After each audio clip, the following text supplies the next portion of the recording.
వలసదారులపై కఠినంగా వ్యవహరిస్తున్న అమెరికా అధ్యక్షుడు డొనాల్డ్ ట్రంప్ విదేశీ స్టూడెంట్స్పై కూడా ఉక్కుపాదం మోపుతున్నారు. అక్కడి ప్రభుత్వ విధానాలతో వందలాది అంతర్జాతీయ విద్యార్థుల వీసాలు రద్దు అయ్యాయి. గడిచిన కొన్ని వారాల వ్యవధిలోనే 1000 మందికి పైగా విదేశీ విద్యార్థుల వీసాలు లేదా చట్టబద్ధ హోదాలు రద్దయ్యాయి. వీరిలో సగం మంది భారతీయులు ఉన్నారని అమెరికన్ ఇమిగ్రేషన్ లాయర్స్ అసోసియేషన్ తెలిపింది. కాగా ఇప్పటి వరకు 327 మంది విద్యార్థుల వీసాలు రద్దయ్యాయని తెలుస్తుంది. వీరిలో 50% మంది భారతీయులే కాగా చైనాకు చెందిన వారు 14% మంది ఉన్నారు. అలాగే నేపాల్, దక్షిణ కొరియా, బంగ్లాదేశ్ వంటి దేశాలకు చెందిన విద్యార్థులు కూడా ఈ లిస్టులో ఉన్నారు. అయితే వీసా రద్దు నేపథ్యంలో ట్రంప్ తీరును నిరసిస్తూ బాధిత విద్యార్థులు న్యాయస్థానాలను ఆశ్రయిస్తున్నారు.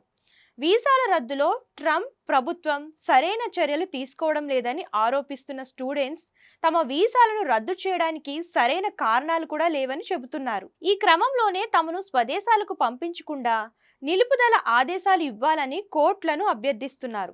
మరోవైపు వీసాలు రద్దయిన స్టూడెంట్స్ కు డిపోర్టేషన్ గండం కూడా పొంచి ఉంది.